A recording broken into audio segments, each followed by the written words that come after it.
Mirëmbrëma miq të On Televizion, mirëmbrëma miq të emisionit On Talk. Jam shumë i gëzuar edhe, si t'ju them tash, edhe shumë nderuar që kam një mik të emisioneve të mia, apo mik që vjen nga Tuzi. Mik të vjetër të emisioneve që është Mark Ludzionash, ose Mark Pashku, në emrin edhe me emrin e tij artistik. Po me mikun Mark Ludzionash. Mark, mirë se vjen.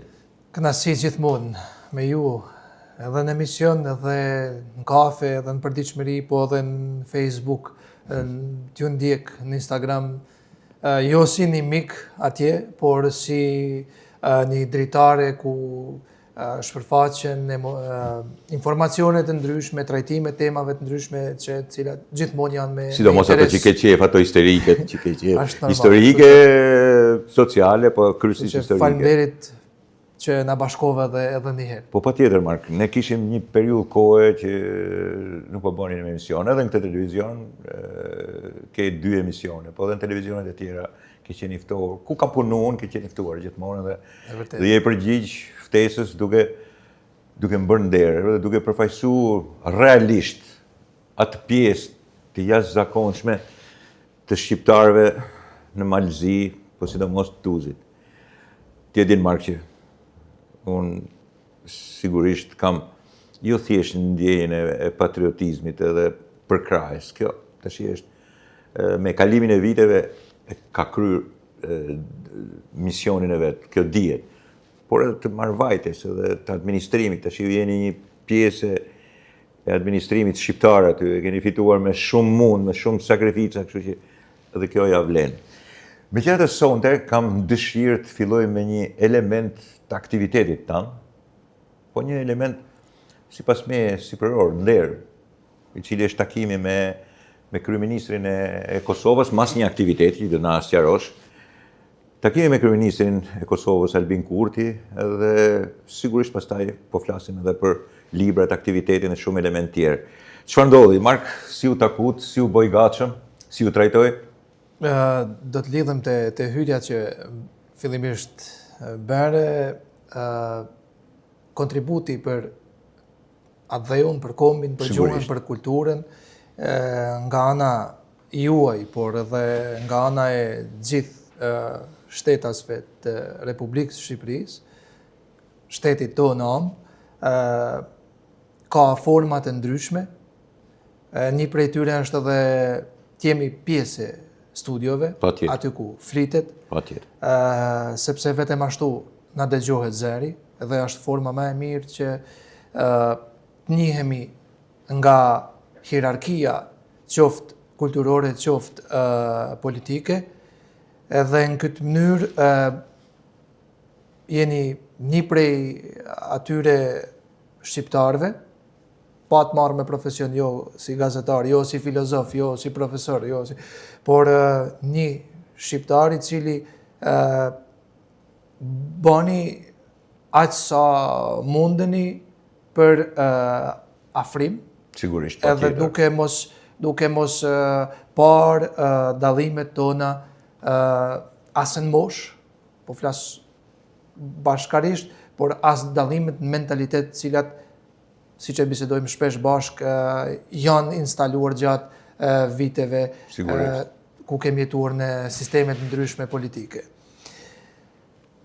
Sa i takon takimit me kryeministrin e Kosovës zotin Kurti, them se ishte një befasie e këndshme, çdo herë një kryeministër i zgjedhur i shteteve tona, qoftë Shqipëria, qoftë Kosova, po, për fat, vërtet për fat, është për herë kënaqësi të marrësh pjesë me ftesë të kryeministrit. Para kryeministrit, ftesën na e kanë bë personat si puna juaj, kolegët tanë. Po, atje. Na kanë ftuar në për festivale letrare, qoftë në Shqipëri, qoftë në Kosovë, dhe ky uniteti ynë letrar, gjuhësor, kulturor, është unitet kombëtar. Kështu përkthehet. Ka sjell edhe ftesën e kryeministrit.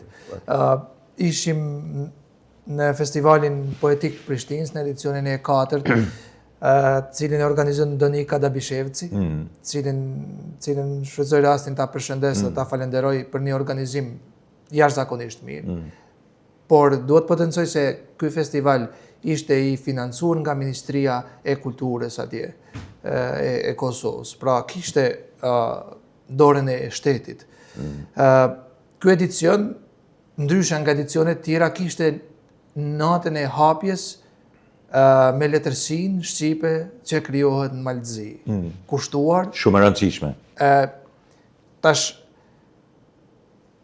në fillim ndoshta nuk jem kuptua, ne shqiptarët me mentalitetin tonë që çdo ditë po sheshohet edhe po bahna ka pas për një periudhë kohë thepa, por tash i fillojnë zbulsohet, si më thënë. Po, edhe Eksakt. Edhe ajo natë ishte madhështore. Fillohu me një film dokumentar kushtuar poetit të kombit Basri Çapriçi, poezitë të cilit janë vërtet të veçanta në letërsinë shqipe në tërësi. Është cilësuar si një zë i veçantë me një stil krejt unik letrar. Nuk do të thot pak kjo, sepse kemi poet pak tillë, siç është Lazgushi, Mixheni, ka edhe poet tjerë që nuk po flasim për ta, por Basri Çapriçi vërtet ka disa poezi të cilat kam i përshtypje shumë të madhe se do t'i pëlqenit shumë, poezitë e tij se përdor një gjuhë, një zhargon cilin ju e keni shumë për zemër, ti krijoni ato figura stilistike përmes saj,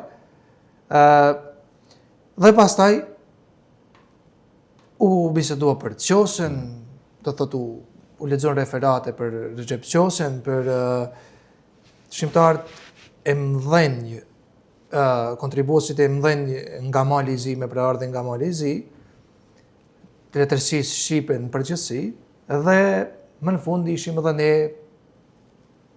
shkrimtarët e bashkohor, të cilë lexuam pjesë kush poezi, kush prozë, ishte një natë e mrekullueshme.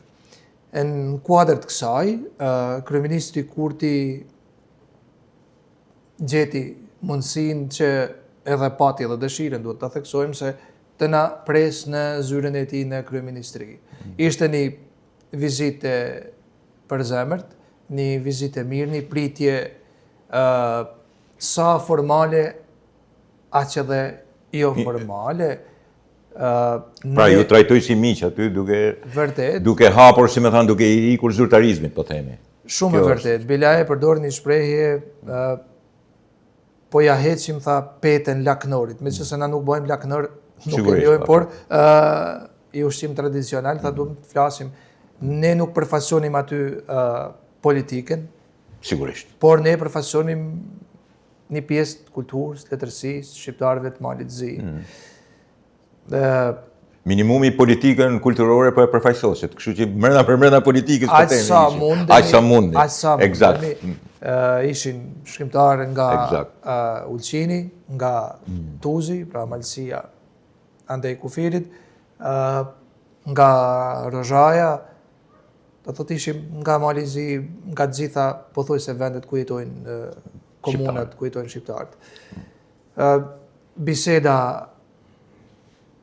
normalisht se është zhvilluar në kuadër të asaj që të kemi një vëmendje më të madhe, të kemi një përkrahje më të madhe, institucionale, shtetërore, nga Kosova dhe nga Shqipëria. Kurti të erdhi shumë interesant se të zyri ati ne i adresonim kërkesat drejtuar Kosovës dhe Shqipërisë. Dhe i tha jeni në zyrën e kryeministrit Kosovës. Ta që shkoni edhe ke zyra e kryeministrit Shqipërisë, kërkoni edhe atje. Unë i thash që më e mira do të ishte sikur ju kur të rrini të bisedoni të merreshit vesh bashkë që na ndihmonit ne. U mendova ti transmetoj edhe një shumë rregulli që ai e kuptoi gjithsesi, sepse është E keni Shkodrën afër tha, po I the ti që e keni afër. Ai na tha që ju gravitoni ka Shkodra, jeni më afër me kufi dhe këto dhe unë I thash Shkodra është e jona saq jemi ne të Shkodrës. Kjo nuk mund ndryshoj, thash. Nuk kanë mund ndryshojnë as Gjeografinë nuk mund të ndryshojnë historitë, absolutisht edhe historitë. Por mund të them që besoj shumë që kultura shqiptare në Malëzi do të ketë diçka pozitive nga ky takim. Po, shumë mirë, shumë mirë. Ja, fakti që ju ka prit në zyrë, Mark, dhe që ju ka trajtu, tregon, e them, hapur qartë të punë, tregon për kujdesje, tregon një farë mënyrë e vlerësim, dhe pa tjetër që duhet vlerësu, prandaj dhe bisedën e hapa me këtë takim. Jo sepse keni takuar një kryeministër, po që ai kryeministër, që është kryeministri I Kosovës, ju ka nderuar duke ju pritur. Patjetër aty do të ngjohet edhe në hallaj, edhe në problematikë, edhe në vërtetësi. Unë edhe në takim sigurisht biseda është. Edhe në takim me thash me zotin Kurti, po edhe në raste tjera. Qartë. E kam theksuar dhe vazhdoj ta theksoj se vitet e fundit mund të them prej vitit 2019 që jemi bërë komunë vete, Tuzi është bashki, e lidhja kulturore me trungun e Shqipnisë ka shkuar duke u rrit. Ka avancu, patjetër. Ka aktivitete më tepër, ka kontakte më tepër, patjetër. Po, marrëdhëniet që komunet administrative janë më zhvillon me Bashkinë e Tiranës, sigurisht. Në kuadër të unitetit të komunave shqiptare, komunave bashkive shqiptare, por janë edhe t'i quaj organizata edhe shtetërore, po edhe po keni pas vizita, keni pas ndërsjellje. Na kanë ftuar të bëjmë promovimet librave, të flasim për kulturën, gjithmonë në Tiranë. Për ne do të ishte shumë më lehtë në Shkodër. Në Shkodër, po ndonjëherë edhe është edhe aktivitet kombëtar, bëhet edhe në Tiranë. Por historinë nuk mund me korrigjua. Qartë, normalisht. Me thënë tash se Shkodra do duhet të ishte kryeqytet, se jemi Tirana është kryeqytet. Me afër Tirana është kryeqytet, kështu që asnjëherë nuk është larg. Edhe po them që është afruar akoma dhe çdo ditë e më shumë. Mund të afrohet edhe më tepër, patjetër. Po afrohet. Realisht po afrohet. Jo mund të afrohet, po afrohet. Patjetër. Sepse do të bisedojmë vazhdim dhe fjalët e afërsisë me qofshin ato politike, kulturore, janë çdo ditë më të mëdha. Patjetër. Se me Shkodrën raportet janë Universiteti I Shkodrës ka nxjerr kuadra të vazhdueshme. Sigurisht. Dhe keni marrë shkollat këtu, patjetër, keni lidhjen gjeografike shumë të afërt. Keni kushërinje, keni të afër me çfarë keni, është Maçia që është këtu. Pastaj, pse kanë ndryshuar këto rrethanat administrative në Shqipëri, quhet kështu është Shkodër. Gjithë qarku I Shkodrës është. Edhe ju jeni pjesë e Shkodrës. Ku do ikni mbi Shkodrës? Ku do të shkoni? Aty jeni. Mark, aktivitetet janë të rëndësishme, aktiviteti jot letrar është I rëndësishëm, puna që bëni të rëndësishëm. Në çfarë prekim pak aktivitetet, domethënë, krahas asaj që the për në Prishtinë ju keni pas aktivitete në Tiranë, keni pas edhe një aktivitet këtu. Mi përmbledh dhe pastaj dalim edhe ke libri, diskutojmë pak për librin. Do t'ja filloja sepse duke qenë se ne shkrimtarët e kemi rrit bashkëpunimin shkrimtar shqiptar, qofshin nga Maqedonia e Veriut, si thon tani, Kosova, Malizi, Shqipëria, pjesë të Çamërisë, diaspora, Medvegja, Bujanovci, gjithë ku jetojnë shqiptar. Ne frymojmë bashk. Ne kemi marrëdhënie jashtëzakonisht afërta me njëri tjetrin dhe kështu që për kulturën nuk ekzistojnë kufi. Në kuadër të kësaj kam fituar ftesën duke ju falenderuar Stefan Çapalikut, I cili ka kërkuar të ketë edhe përfaqësim dhe e shkrimtarët nga Malizi, shkrimtar shqiptar. Kemi pas ftesën në Milano, në Slow Mill, një organizatë që drejtohet nga Besmir Rjolli, një djalë fantastik, I cili bënte një punë jashtëzakonshme për komunitetin e shqiptarëve atje, dhe jo vetëm, edhe për qytetin e Milanos, ku ne shkuam bashkarisht bashkë me Durin Taçin, Ledja Dushin, Virion Graçin, Marcela Neni, Visar Zhiti, Ndue Ukaj, Lulzim Haziri, besoj si. Po ishin një sasi Andrea Dushi. Impresionante, poetës, artistës, shqiptarësh. Ishin 3 ditë. Qartë. 3 ditë ku frymoi letërsia shqipe, u bisedua për letërsinë shqipe, po u bisedua në italisht. Normal. E kjo është e bukura. Po. Si dhe në fund u promovua antologjia e gjithë shkrimtarëve që ishin pjesëmarrës me pjesë tona të përkthyera në gjuhën italiane. Shumë e rëndësishme. Pra, mendoj ky lloj festivalit i bën nder letërsisë shqipe, po i bën nder edhe imazhit shqiptarëve në botë. Sepse desht me kem krijuar një imazh i cili ka filluar të lehet pas shpinet, por çdo kontribut në përmirësimin e këtij imazhit është i mirë se ardhur. Edhe shqiptarët nuk janë ata që janë prezantuar në mediave, që janë përdorur prej politikave të ndryshme, qofshin të majta, qofshin djathta, për përfitimet veta politike, kështu me radhë, si po vazhdon me Londrën e me të gjitha, shqiptarët janë hallaxhin, mas parit, shqiptarët janë familjar, shqiptarët janë një popull, një komb i cili ka ditë të rujt familjen edhe kur s'ka pas asnjë institucion tjetër që e ka qeverisë vetë përveç familjes. Ndoshta tani që kemi gjitha institucionet e tjera është mas vështirë të qeveriset familja. Eksakt. Pastaj nga nga Milanoja në avion kemi qenë kur Ledja Dushi, drejtoresha e bibliotekës Marin Barletit Shkodrës, na informoi që do të mbahej një festival në Shkodër. Unë në festivalin letrar në Shkodër nuk kisha marrë pjesë kurrë. Isha jashtë. Por u informova se kishte qenë një festival letrar dikur, i cili kishte qenë shumë në zë, edhe pastaj lexova pak për të dhe e pash se ishte vetëm një vazhdim i Kot Shkodra nuk quhet djep i kulturës, nuk quhet. Pa ka tradicione, formon traditën. Kështu që u nderova me pjesëmarrjen në Next Verse, ku shkojnë fjalët, mund ta përgëzoj Ledja Dushin për organizimin fantastik. Pa jo e ka sjellë, teorikisht i takon asaj një merite madhe. Jo, unë duhet ta përshkruaj pak. Qartë. Momentin kur kem hyrë te Teatri Migjeni, cilin unë do të dëshiroja ta shihja të renovuam. Dal nga dal po e rinovojnë. Tash i kanë tash i kanë riparuar edhe nuk ketë zetë në verë edhe të ftoftë në dimër, por sigurisht do ketë edhe më tepër se sa kaq. Jo se po është një godinë e jashtëzakonshme.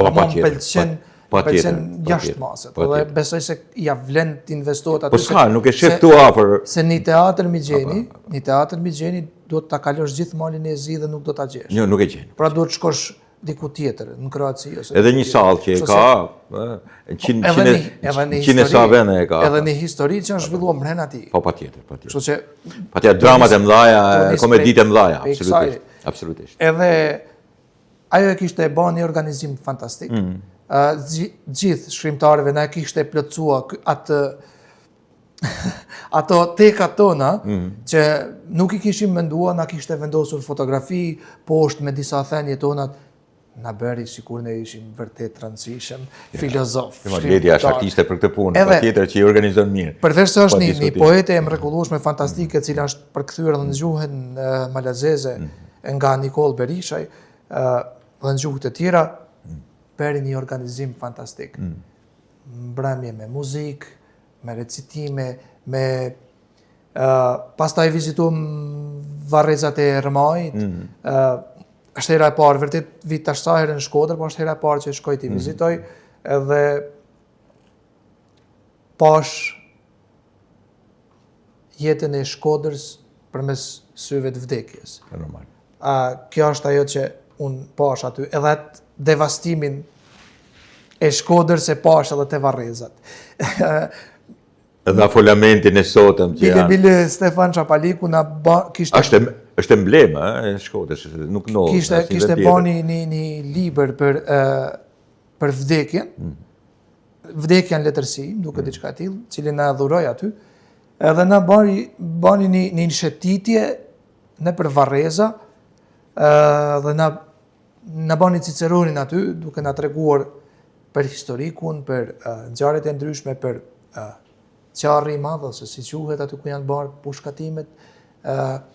Pra një vend ku vdekja fliste në lloj dekadash. Jo vetëm ajo, po aty janë familje të mëdha, katolike të mëdha, E vërtet. patriotike, kulturore, Edhe si njerëzve të mëdha, që sigurisht atë Varrezë, më thënë, e karakterizojnë në këtë lloj drejtimi. Kanë bërë mirë që ju kanë çuar aty, patjetër. Edhe jo vetëm shkosh, po morëm edhe një histori me vete, secili. Patjetër.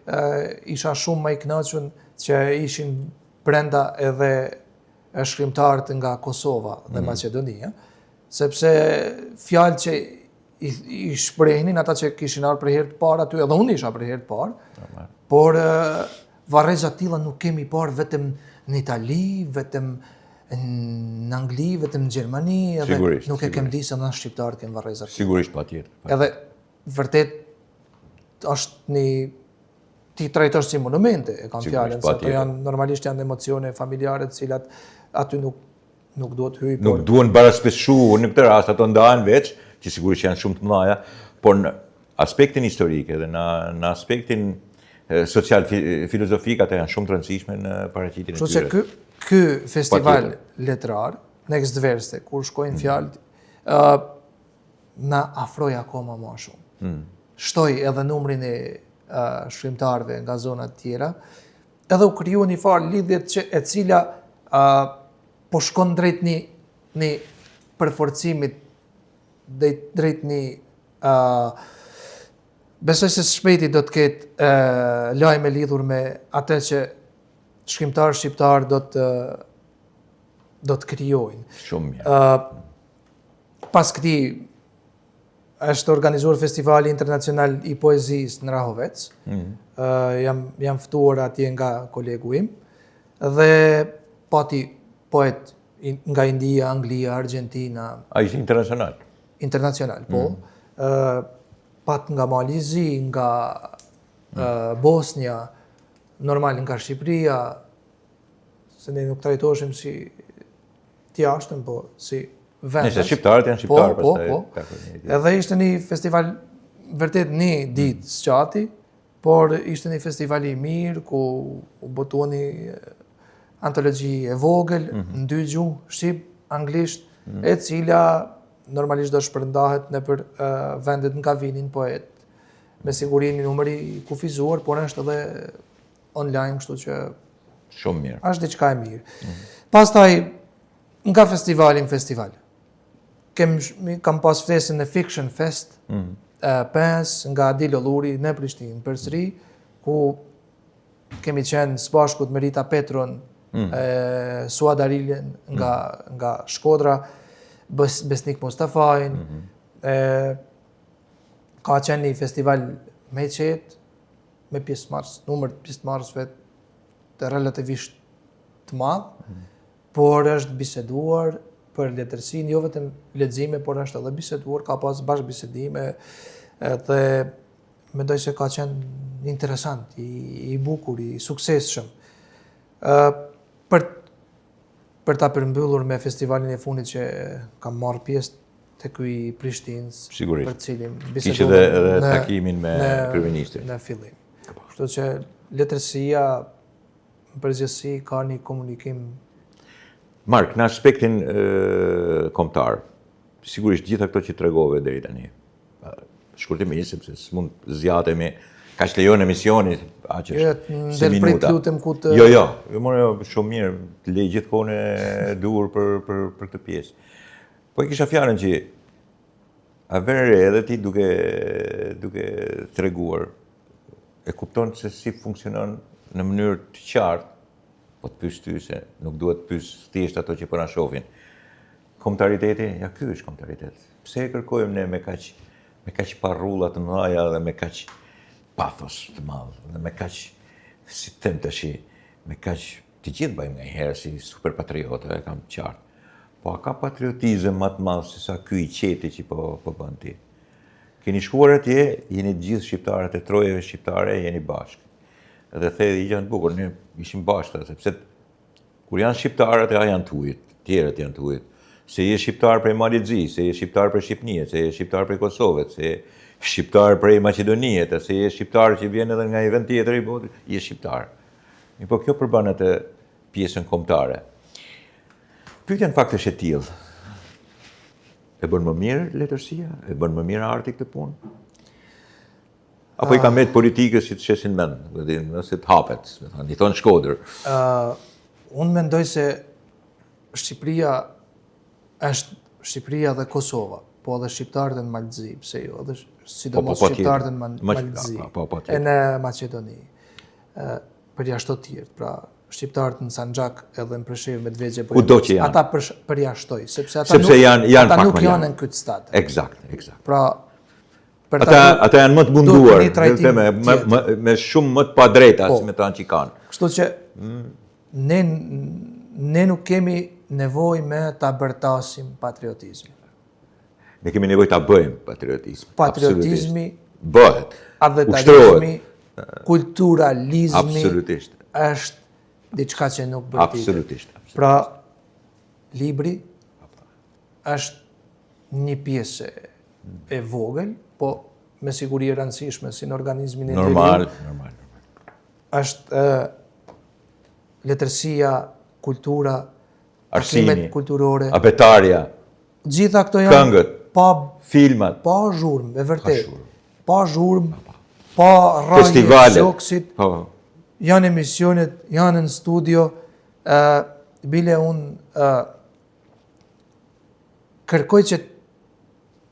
kërkoj pres që fillohet që të bihet tash. Të bihet kulturalisht. Në bised edhe shqiptarëve nga jashtë Shqipëria në për studio.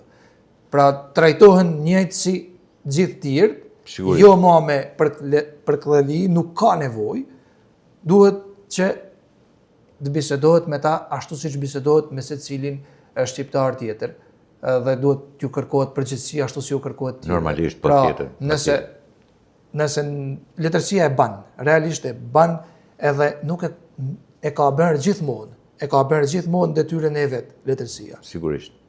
Por lidhja e letërsisë, e letrarëve, e shkrimtarëve që ka ndodhur, sidomos dekadën e fundit, nuk ka qenë. Sigurisht. Nuk ka qenë. Ka qenë mungesë. Është dash punë të vish deri këtu. Absolutisht, edhe guxim. Por këtë na ka mësuar fatmirësisht ata që kemë menduar se nuk kanë as i pikë patriotizmit. Normal. Na ka mësuar Evropa. Që duhet ta bëni këtë punë, se sigurisht. Europa... Pa e ka provu edhe vetë, është pasojë e provës saj. Europa thot, ju jetoni në për shtetet ndryshme shpërndarë. Qartë. Bashkëpunoni, konkuroni në projekte dhe zhvillohuni. Kush pjo ndalë. Pra do thot, nuk ke nevojë të thuash, ne duam Shqipërinë e madhe, Shqipërinë etnike, guri kuq, jo na damtohu 500 vjet. Sepse bëhet kështu në këtë lloj formet. Na damtohu 500 vjet Turqia, 100 vjet Slavi, 200 vjet ky tjetri, jo Bullgari, jo kështu. Historia është pjesë e historisë. Ta trajtojnë historiant, ta njohin fëmia gjitha, po nuk.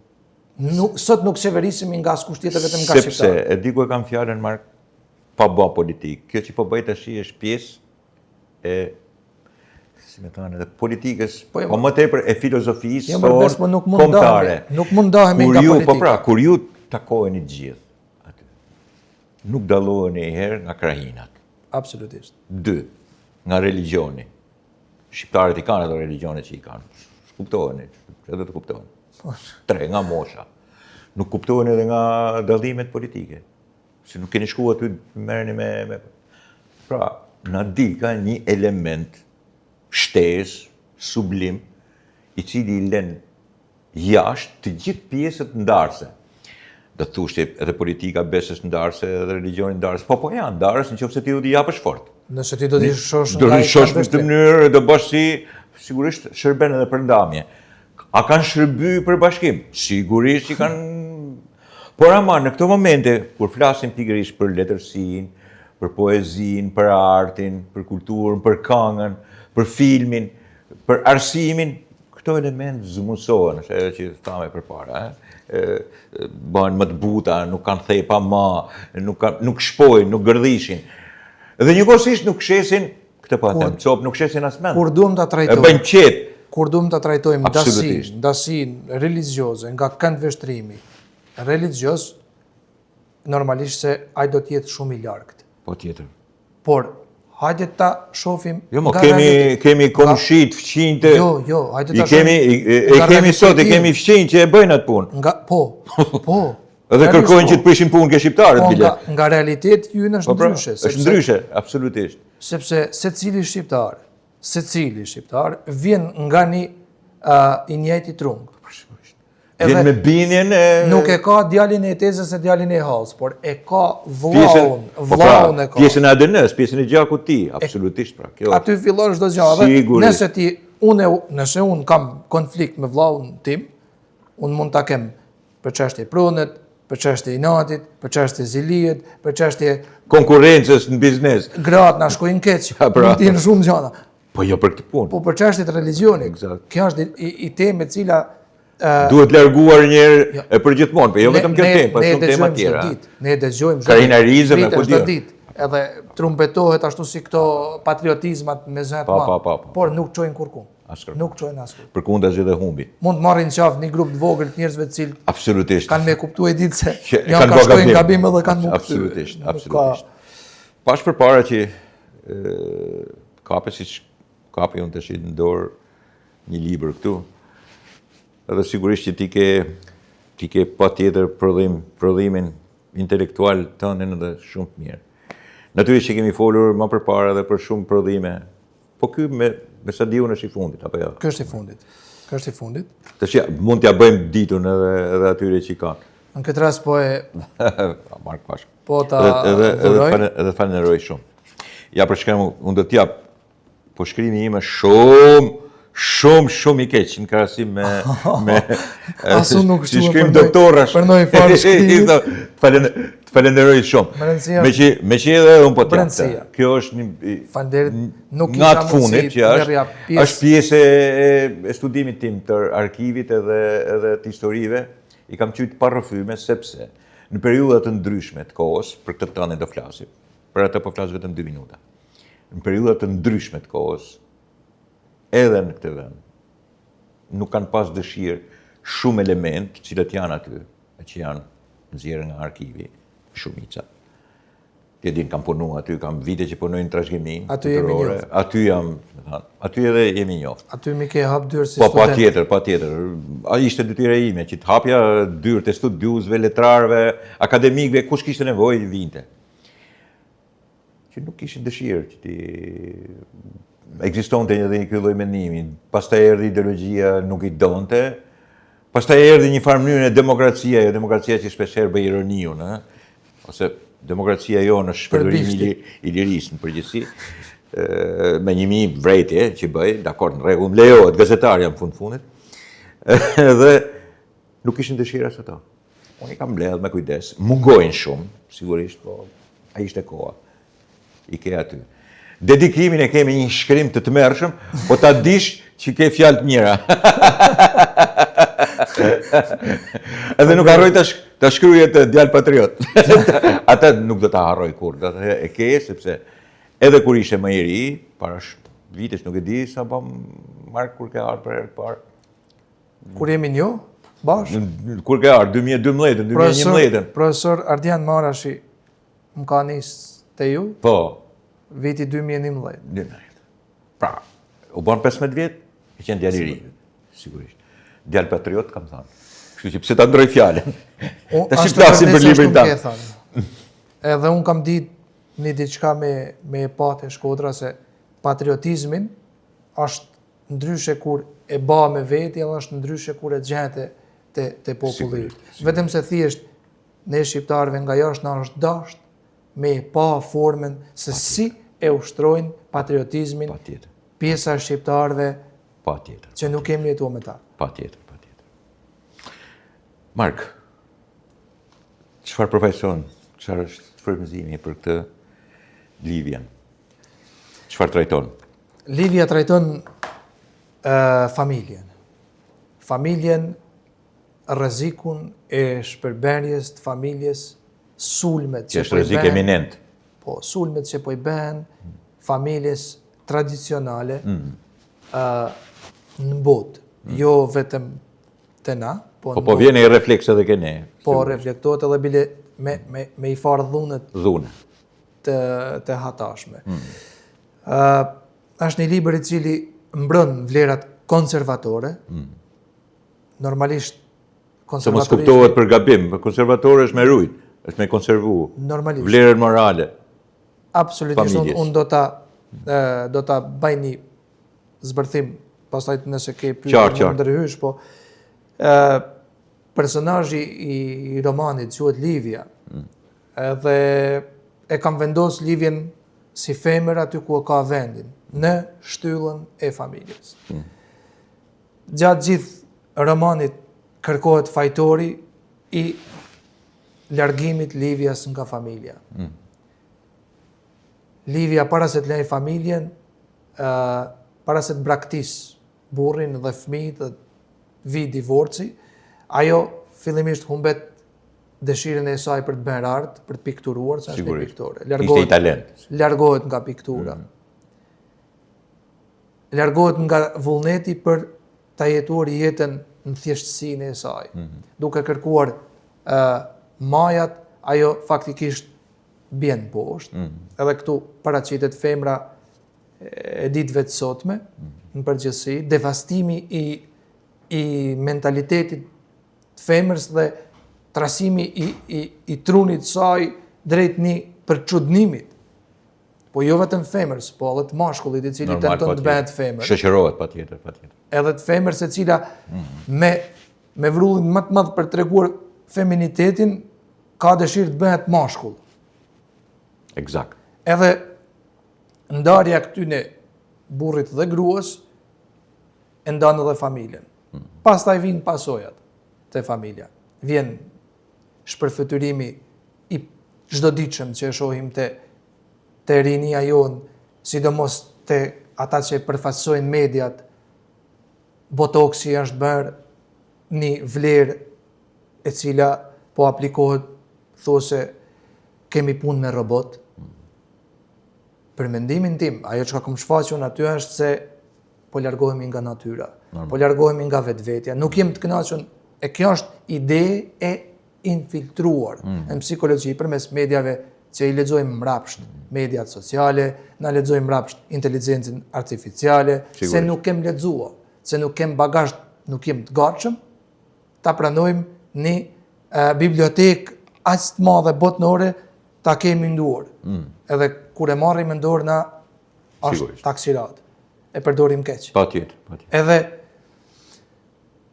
problemet e femrës gjatë gjithë librit trajtohen sikur femra është fajtorja. Në fakt, në realitet, edhe te libri thuhet mjaft qartë përmes formave të ndryshme letrare se nuk është femra fajtorja e kësaj, femra është vetëm viktim. Është viktim e trendit të ri botnor, i cili kërkon perfektën te dukja. Merret me formën, kaq, duke harruar përmbajtjen. Jo me përmbajtjen. Jo harruar, keq përdorur pastaj përmbajtjen. Po. Kurse familja, atakimi i familjes, atakohet edhe morali pastaj, atakohet shumë element. Vlerat. Absolutisht. Nëse i referohemi disa dhënave që unë i kam hulumtua para se kam publikua librin, para se kam përfundua librin, numri i të pamarturëve në botë është jashtëzakonisht sigurisht i frikshëm. Pastaj Kanë gjetë relatinë e tyre, pse ta thua për çarsye. Devijimet në e qëllimshme. Qartë kjo. Dhe gjinive, edhe prezentimi me dhunë i tyre. Pra, unë asnjëherë nuk jam kundër që dikush deklaroj t'jetoj ashtu si do t'jetoj ai. Pra, duke ja fitulluar nga religioni ose shihet, po themi, seksuale ti. Po që këto të bëhen sublime dhe pastaj të sundojnë botën. Nuk kemi nevojë që ne të dalim në rrugë Absolutisht.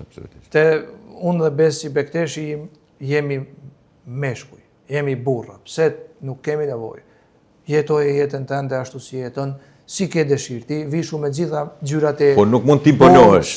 Po mos ma impono mua. Eksakt. Kaq, kjo është libri, nëse më lejon në fund të librit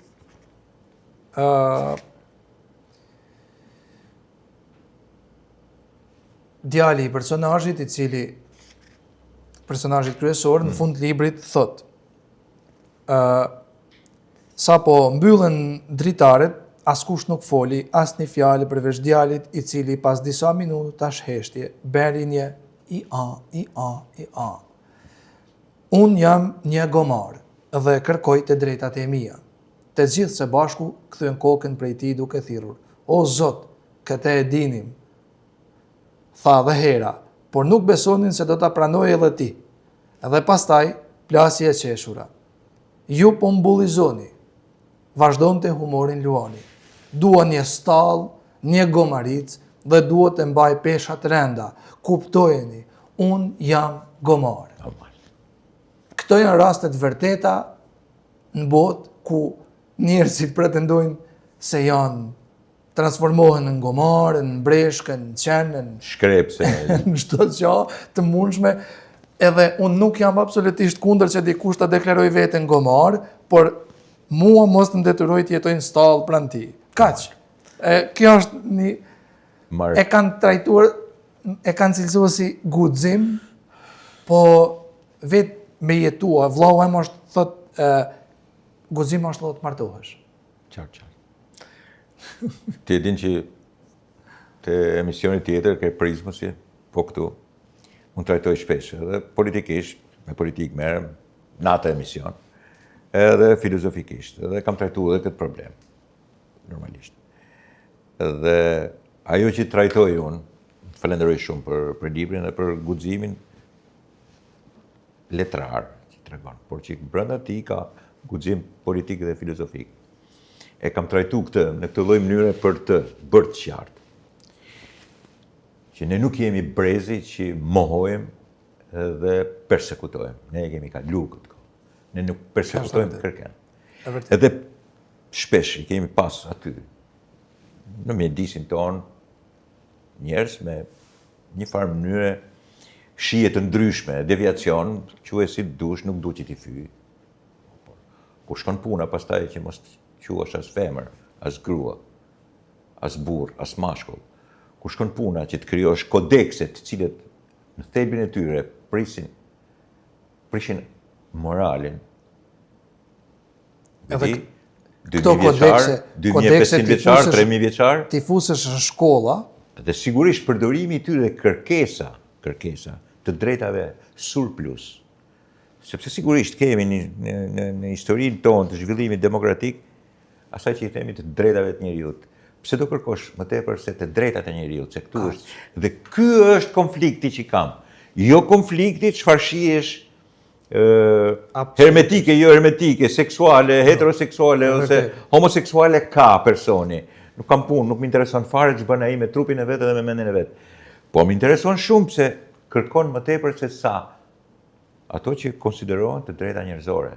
I do më tepër se sa kaq. Dhe t'imponohet me pikërisht këtë lloj kërkese. Se kjo pastaj na çon një element tjetër që sigurisht në mënyrë letrare thua këtu. Çon në deformimin e shoqërisë në përgjithësi, në shkatrimin e saj, në përbërjen e familjes, në moralin e përgjithshëm. Ajo është pjesë e moralit dhe është pjesë e moralit. Shiko Mark. Një diskurs të vogël 2 minuta që të bëj edhe pyetjen tjetër. Shpeshherë edhe në raportet që kemi pas religionare, këtu janë trondit shumë. multireligionare, janë tronditur shumë. Mendoj besi se s'kemi të bëjmë me religionin, familja ka fjalën këtu. Para religionit. E kam fjalën këtu. Në këtë moment, shoqëria merr disa kodekse që janë morale. Dhe që në përgjithësi religionet e kanë brenda tyre, që nuk mund ta pranojnë këtë lloj koekzistencë të tillë që kërkojnë më tepër të drejta. Ta bëjnë një digresion të vogël. Religionet kanë filluar me i pranua. Po kjo është e keqe e madhe. Religionet kanë filluar me pikërisht. Sepse në bazë të drejtave të njerëzit edhe asaj që ne duhet i pranojmë njerëzit, po pranojnë një diçka tjetër. Shiko, Mark, janë duke pranuar një prishje të moralit. Shiko, kur themi që janë formu këto lloj kodeksesh, ato kanë, edhe nëse ekzistojnë prej 2000, 2500 vjetësh, 3000 vjetësh, pra i pas kanë rezistu kohës, një diçka e moralshme dje do thush ti, mase nuk është e moralshme sot. Po, por disa gjëra nuk kanë lujt. Me vjedh, trajtohet njëjtë. Është njëjtë. Me vra, ti je prind. Tash. Prindërimin nanën do mohosh. Çfarë do mohosh tjetër? Apo punën, sepse këtu po mohohet edhe puna. Apo qenësi. Apo ADN, sepse kur vjen puna të pyesesh pastaj, nëse nuk e beson Zotin, natyrën, a e beson? Matematikën, a e beson? A i beson pemë që ishe para vetës. Po i bjen nesh për edhe matematikës, i duke i ranë nesh edhe ADN-s. Hajtë se nuk po do me i besu bje fjalla religionin, ose këtu e kisha fjallë për religionin, besimin. Ti po s'po beson as natyrën, ti do me i ranë nesh edhe natyrës. Pra në këtë mes, nuk është se du me ba politikë kundra, po du vetëm thjesht të them që shiko, familjen kështu goditje, të shikëtë nuk do të lejojmë që të goditet. Unë nuk e lejoj. Po jona e për ma tepër kur mi imponohesh edhe me ligje, dhe me parada, dhe me krenari të tilla, ja tash këtu lutem, edhe imponime në shkollë, edhe imponime ke fëmijët, edhe këto nuk janë punë. Këtu e kisha fjalën. Isha në Amerikë edhe mora dhe Jonin, djalin, atë 7 vjeç, artistësh. Edhe ishim të vëllezërit atje dhe thotë me që po rrini këtu një muaj ditë, le shkoj djalin në shkollë, pra ka një vit e gjysmë, le shkoj djalin në shkollë me vajzat e vllaut edhe me djalin e vllaut. Edhe unë bisedova me Lizën edhe tha jo, asësi. Thash pse, qa ka? Jo. Ta po ma mësojnë keq ta? Lutem mos e lejo djalin në shkollë. Këto gjëra kanë ndryshuar edhe në Amerikë kanë filluar të ndryshojnë. Sigurisht. Ka ndryshuar një politikë. Sidomos mas Trumpit. Sidomos mas ardhes Trumpit, edhe po dakordsohemi bashkë se askush nuk ja privon kanin me jetu si don me jetu thjesht. As kemi det persekutojmë kërken. Po ne fëmin ton, unë jam milanist i zjarrt. Unë jam milanist. Edhe djalin kam pas dëshirë ta shikoj futbollin. A di me ka kam tifoz djalin? Me Paris Saint-Germainin. Ç'lidhje ka Milanoja me Parisin as pak. Do thot nuk e privoj. S'ke pa arsye të apo. Nuk e privoj nga. S'ka asnjë arsye. Jo, por e dinai ka ajo është gusto e tij. Është gusto sportive e tij, nuk e privon. Ashtu është. Mark, fundit të shit desha të interesohem për Tuzin. Sigurisht i ke një funksion edhe në komunën e Tuzit, përfaqëson jo vetëm një intelektual aty edhe një individ, person publik, por di edhe shumë element. Unë kur kaloj më bëhet qefi, shoh një Tuz tjetër, shoh me një shes, shoh shtatoren e Gjergj Kastriotit. Nuk e keni pas dikur. Shoh pastërti më të mirë, absolutisht, rregullim më të mirë. Hapësirë jetike të shqiptarëve më të mirë të administrueshme. Kaq dallojon. Tash i kërkoj edhe një mendim prej teje. Po i dallon mjaft mirë se ju e keni vizituar shpesh. Edhe Tuzin, edhe Podgoricën, edhe Ulqinin, edhe Tivarin. E njoh Malinezi shumë mirë sepse e kemi afër. Mirë. E një edhe anën ku jetojnë shqiptarët edhe kur jetojnë Malazes. Bile edhe kur jetojnë edhe një pjesë të serbëve, enklavat e tyre. I njoh shumë mirë. I njoh kishat e tyre, i njoh xhamiat, i njoh gjitha. Per ata na shqiptarët kem përparësi ndaj popujve të tjerë që jetojnë në Ballkan. Jemi vëzhgues shumë të mirë, i dinë shumë mirë këto punë. Absolutisht. Nuk na vlon gjaku as shpejt kundrejt atyre që dikur, shpresoj ta themi dikur kanë qenë armiq, sot nuk janë.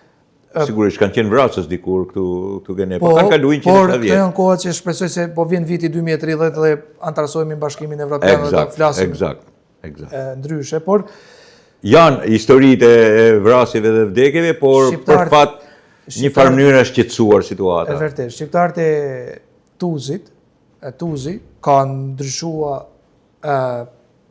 prej vitit 2019 deri në 2026, përveç buxhetit, përveç se është bashki, komun, prej një buxhetit pej 1.8 milion diçka e tillë, sot është pothuajse 11 milion buxheti i komunës Tuzit me 15.000 banor, nëse s'gaboj. Sigurisht. Pra, përveç asaj, është kaluar në një shpresë. Sheshi që është në Tuzë është falë bashkëpunimit edhe financimit që ka bërë shteti shqiptar. Pa. Bashkia më mirë me thënë Bashkia e Tiranës. Pra, atë që është të thotë Erion Velia sigurisht. Se përballet me është tjetër çështje, por Erion Velia drejtësindet përballet ai atë punë ka bërë. Ka punuar sheshin në Tuzë, ka financuar atë shesh që për ne është një... Po s'janë paret e Erion Velis, me janë paret e Bashkisë Tiranës, kontribuentet e Tiranës. Për ata e thash se është Shqipëria. Erion Velis, bravo i qoftë që e ka bërë punë. Shqipëria është secili. Absolutisht, po. Shtetas i Shqipërisë. Po. Pastaj në shesh është vendosur monumenti, keni pa, i Skënderbeut, i financuar nga diaspora jonë, madhështor. Patjetër. Te na ka i peshë më të madhe se ka në Tiranë. Po. Por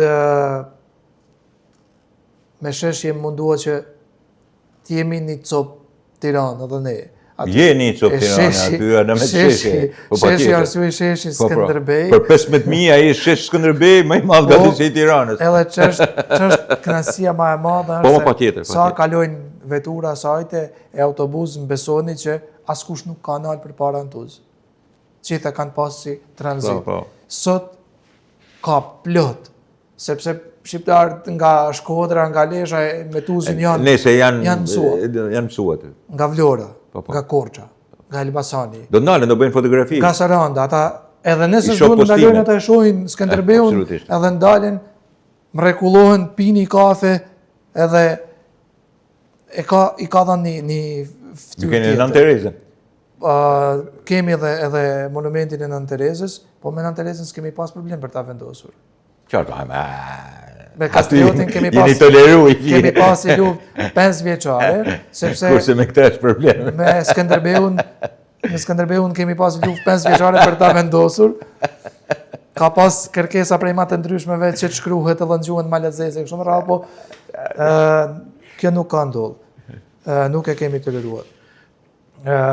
Por është shumë e rëndësishme lindja, se pa lindjen ekonomike, pa zhvillimin ekonomik, zhvillimi kombëtar nuk mund ndodhi. Normal. Shqipëria vërtet e shpalli pavarësinë me 1912, po buxhetin e kishte grop. Gropa as funksiononte normal. Edhe 1920 është shteti shqiptar. Punë që janë bërë shpejtit pritet që të fillojnë ndërtimi i fabrikave që është folur, është biseduar se do të bëhet një investim nga diaspora i fabrikave për përpunimin e perimeve. Edhe ne jemi zonë e cila vërtet kultivojmë shumë, punojmë shumë, tokat mund të lirisht se malësia me zetën bashkë e ushqejnë malin e zi. Do të thonë, prodhojnë mjaftueshëm. Kemi janë hapur disa fabrika, 3-4 fabrika janë hapur në Tuzë prej vitit 2019 që funksionojnë dhe vazhdojnë. Fabrika e çipsit, ka fabrika dhe tjera generatorëve, çështje industriale apo agroushqimore. Po, për punimit të frutave që punohen langje. Mund të them që ka ndodhur një rilindje e rikthimi shpresë për të jetuar rinia aty. I ankuar dikur në emisionet e mia. E vërtet. Është ndryshimi?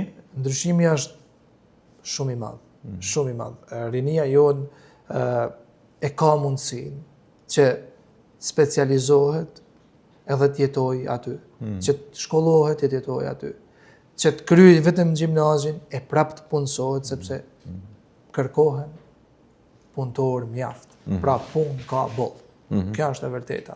Në Tuzë sot unë njoh 3-4 ekipe nga Shkodrat me rrethina edhe me gjerë që punojnë keramik. Absolutisht. Njoh teknik të ndryshëm të cilë vinë jetojnë atje përkohësisht ose edhe janë zhvendos edhe punojnë në Tuzë. Po, shumë mirë. Keni dhe stadium të ri?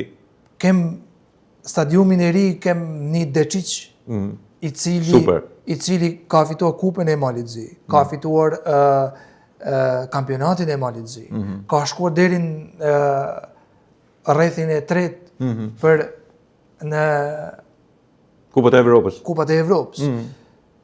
Pra lojtarë shumë të mirë, ekip shumë të mirë, ekipin më të mirë të Malit Zi, praktikisht. Kemi një Deqiq i cili pregaditjet po i zhvillon me vllaznin. Po, bëjnë sfidë. Kjo është edhe një lidhje.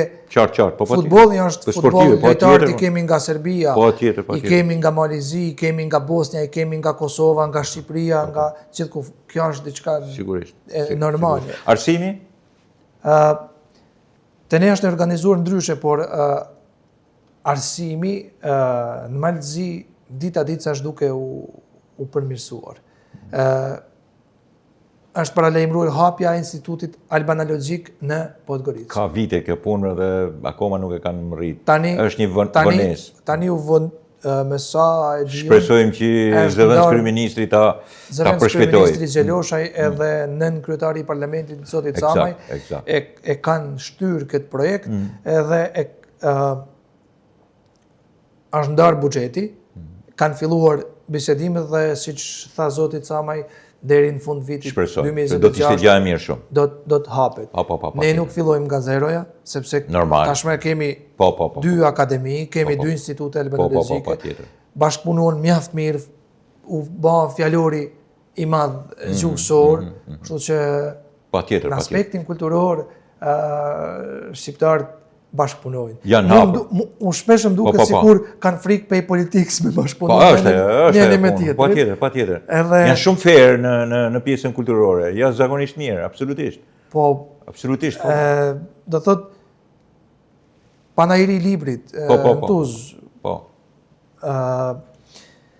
Ngjarje shumëta kulturore, sidomos koncertet e fundvitit që organizohen në qendër Tuzit, me këngëtarë nga Shqipëria, nga Kosova. Po më e bani si Shkodra. Besoni për vitin e ri. Një muaj edhe ju. Për vitin e ri, po, e vërtet. Po që tash ti duhesh mu ndikua. Nga komshiu. Jo. Mirë, dakord ndikimi, po ban, ke aftësinë për ta pa. Po na nuk kem nevojë me shkuar në Kin me marr shembull. Po më pa. Se Shkodra i ka disa gjëra të jashtëzakonshme. Po, dakord, në rregull. Pra, është aftësia për t'i organizuar, se ti mundesh me imitu, po s'ke aftësi për t'i bërë. Ke aftësinë që e bën. Në koncertet e Tuzit, absolutisht. Unë mund të them. Janë fantastike. Po janë edhe ka 3-400 nga Shqipëria. Po. Plot. Se Gjensilen e ndjekin shqiptarët kudo që shkojnë. Sigurisht, ajo vjen vinë dhe ka. Ajo vjen dhe plus Tuzi, po mbledhen aty. Edhe çka ndodh? Qartë. Rinia njihen. Po më burr, po patjetër. Njihen mes njëri tjetrit. Patjetër, më është gjë e mirë shumë, absolutisht. Po kjo është jetë komune e shqiptarëve, jetë bashkia e shqiptarëve.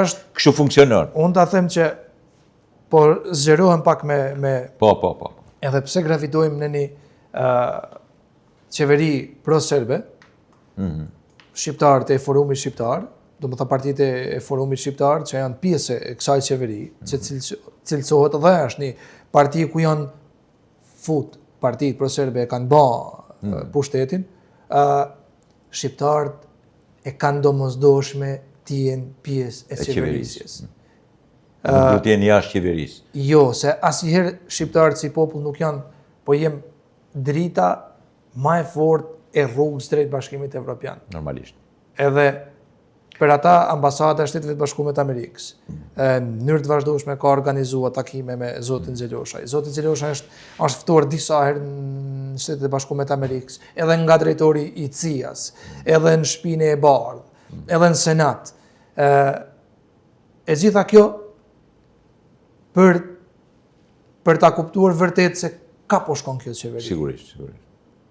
Edhe shqiptarët Është edhe një frenim i domosdoshëm për mos dalë akoma më pro serbe dhe më pro sigurisht ekzistenca e shqiptarëve është një kontroll përmbi pikërisht këtë element i cili është pjesë. Nëse kishim në Dritan Abazović, po që nuk vinte nga partitë nacionale, nuk ishte një parti shqiptare, si kryeministër shqiptar në Malzi, tani kemi një zëvendës kryeministër që vjen nga partitë nacionale. Sigurisht. Kemi një zëvendës kryetar parlamentit, kemi një ministër Marashdukaj në një ministri administrata publike, është në ndër më kryesorët. Qartë. Kemi drejtora shumë në për sekretar shtetëror që i quajmë. Pushteti edhe fondet ma nuk merren prej opozitet. Opozita ma nuk bëhet në rrugë. Konsensualiteti është larg pej Ballkanit hala. Do shta i ditë ka me ardhë. Arben Xhaferi gjithmonë e ka prolonguar konsensualitetin. Kam të qartë atë punë dhe shumë diskutueshme për nga ana, po them të një nacionalizmi i cili me të vërtet nuk do me vu mend, por ama mrritja në rrugë dhe ecja në rrugë janë të diskutueshme për të bërë, jo të pa diskutueshme mos të bërë. Kështu që t'jap drejt në të lloj drejtimi. Pjesa e qeverisës është gjithkush që do me pa me sy pak kështu, nuk është se po bën mirë, bën gabim. Pjesa e qeverisës edhe për ato që mund mos t'i kesh shumë dëshirë dhe mund mos t'jesh shumë në pika takimi me to, është i domosdoshëm në kufit e Shqipërisë, në kufit e shqiptarëve dhe për interesat e Shqipërisë dhe të shqiptarëve. Kjo është interesi i shqiptarëve. Se sido që tjetë, atë që thamë përpara ne nuk mund ta mohojmë dot. Vjen një moment ne do mblidhemi. Ideja është sepse ti je në një shtet tjetër dhe vepron në një shtet tjetër. Nuk mund ta lësh pa kontroll. Politika e popujve pakic, sidomos si jem na në Malzi, e në bërjen e politikës. Nuk është vetëm politikë, është një diplomaci. Patjetër. Sepse ajo është përfaqësuese. Patjetër. Edhe është kollaj ti thosh të fillosh etiketimet, ky tradhtar, ky kështu në shërbime, ky këto janë marrëzirat e Facebookut edhe ndolligjet e këto janë edhe duhet besoj se ecin me kohën, por është një pjesë e tyre që domethënë duan ulur si momente. Problemi është ti shërbes shqiptarëve. Ajo që thua ti për Tuzin, është edhe që e shohim ne, është pikërisht kjo politika që ka mbrapa dhe diplomacinë, po njëkohësisht edhe syrin e mrekullueshëm të atij që duhet të çojë përpara pikërisht atë minoritetin që quajnë ata. Ne kemi edhe një për ta nxjerr aty ku duhet për me nxjerr, jo ta lënë mbrapa. Tani duhet ta përmend një plag, por nuk është plag, por është një alarm i cili vazhdon edhe prej bisedës tonë para 10 viteve, e do të kujtohet mjaft mirë, kur tokat tona në Malsi, në Tuzë, administrohen nga? Jo, janë duke ushit. A shiten? Janë duke ushit. Edhe pronat tona i blejnë kryesisht veriorët. Veriorët ne i quajmë boshnjakët. Demografia e popullsisë në Malsi, në Tuzë, nëse vazhdohet me këtë agresivitet, fillon e ndryshon. Që është jo fillon, por para 10 viteve gjuha shqipe ishte e pranishme me 75% në Tuzë. Censusi i fundit e nxjerr me 60, 15% ramje. Në 10 vitet e ardhshme. Po vazhdojmë me këtë ritëm? Po vazhdojmë me këtë ritëm. Shqiptarët në Malzi, në Tuzë, do t'jenë pakic mrena pakicet. Pra si shesin tokat? Kush është interesi? E para është shpopullimi i malësisë, largimi që ka ndodhur i madh prej viteve 60, 70, 80 deri në vitet 2000, kryesisht 2010. Ajo pjesë e popullsisë që janë larguar në Shtetet e Bashkuara të Amerikës është e madhe. Një pjesë e tyre kanë ndërtuar shtëpi, i mbajnë me dëshirë të madhe, nuk i shesin, por është një numër i madh edhe i vendasve, por edhe i atyre që është kthyer në biznes, besi, thjesht në biznes i cili do të jetë. Po kjo është strategji e tyre që blej, është racionaliteti i atyre që duan të shpekullojnë vendin. Ka shumë zera dhe ka shumë informacione që thonë se është një projekt shtetëror i filluar qysh më përpara, ka filluar me 2-3 shtëpia që askush nuk e ka besuar se një pronë që ka qenë gjysma e shtetit e gjysma ka qenë e qytetarëve, ka filluar të zihet dhe shteti fillimisht ja u ka shit pronat atyre që kanë ardhur, pastaj ka filluar një dyndje masive. Këta tash të quajturit bošnjak, çfarë janë aty apo vijnë nga dikush tjetër apo vijnë tamam për aty? Nga Bielopolia, nga qytetet veriore të Malit Zi. Edhe vendosen aty me drejtën e vet, ata kanë drejtë si ti të shkosh të jetosh në Korçë, por është ndryshe kur ban ndryshim sepse por ne kemi një etni me Korçën. Ai ka një etni me ty. Numri i nxënësve shqiptarë është në ramje, nëpër shkolla, janë mbyllur dhe shkolla që janë bën gjuhën shqipe, sidomos në zona rurale. Numri i nxënësve në 3 shkolla rurale është nër 70. Çdo vit bien me ka 7-8-10. Kurse për pjesën e bosnjakëve është duke u ndërtuar edhe shkolla, po fillon ndërtimi edhe i shkollës sepse tashmë ata nuk kanë as dëshirë të mësojnë bashkë me ne. Sigurisht. Edhe e kanë mundësinë që të kenë shkollën e vet, është krejt legjitime ajo, po mu më dhem kjo pjesa që po bëhet ndryshimi i popullsisë. E kuptoj shumë mirë. Gjithsesi s'du ta myll me pesimizëm edhe mjaftohem dhe gëzohem me ato arritje që keni tash të komunës tuaj, arritje në kulturë, arritje në administratë, në administrim që keni, në buxhete, në investime që bëni, në investimet private, po dhe të mirëmbajtjes që bëni në përgjithësi të atyre që keni arritur. Të janë shumë të rëndësishme. Se ka edhe toka, parcela që janë blerë edhe nga Shqipëria. Edhe nga Shqipëria. Por ka. Ekzistojnë. Po, me siguri janë 2-13 parcela që janë blerë, sidomos vitin e fundit. Kjo duhet të fillojë tash si, pra, ideja është që shqiptarët mos shesin tokën e tyre, kjo është. Kjo është, sepse ti mund të fajsosh, në thojë apo them bosnjakët, po shitjet i bëjnë shqiptarët. Këtë duhet me ndalu. Jo. Kjo është faja është joni. Po tjetër. Ata janë drejtën legjitime. Po tjetër. Unë e shes tokën, besi vjen. Sigurisht. Kaq. E mira është që t'i blejnë shqiptarët ato toka, kudo që t'jenë, absolutisht. Mark, të falenderoj shumë që ishe me mua. Të falenderoj që vepron në anën letrare dhe kombëtare në mënyrë ashtu siç ke vepruar gjithmonë, edhe të partë tuaj, po njëkohësisht siç e keni zakon ju aty, në patriotizmin që ju karakterizon. Dhe të falenderoj që je gjithmonë i gatshëm të vish të bësh një bisedë me mua. Kënaqësi, e thash edhe në fillim, ne po bëjmë detyrën tonë. Patjetër. Që jemi mësuar në familjet tona.